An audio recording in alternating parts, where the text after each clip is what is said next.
Alors, voyons voir comment faire pour construire un angle de mesure donnée. Tout d'abord, si je veux tracer un angle TAV qui mesure 48 degrés, première chose à faire, je vais tracer un des côtés de l'angle, peu importe lequel, et je vais bien noter à quel endroit je décide de mettre le sommet de l'angle. Donc je l'ai mis ici, j'aurais pu décider de le mettre par là. Ensuite, à partir de ce côté, je vais ouvrir les 48 degrés de l'angle à l'aide du rapporteur.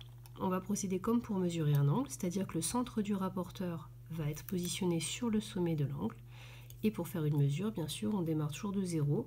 Donc là, je vais veiller à bien mettre le 0 de mon rapporteur. Donc là, ça va être celui de gauche, puisqu'il faut que le 0 soit posé sur le côté que j'ai construit.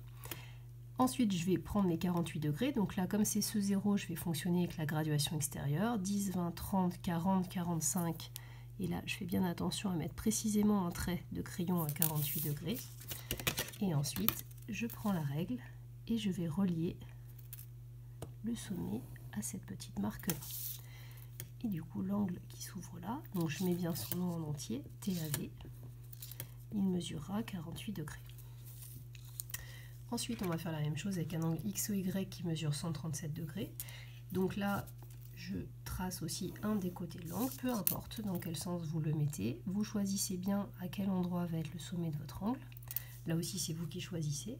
Donc comme j'ai tracé ce côté ici, l'angle va s'ouvrir comme ceci. Donc là, je vais poser toujours le centre du rapporteur sur le sommet de l'angle. J'aligne un 0, donc là en l'occurrence c'est celui de la graduation intérieure avec mon côté.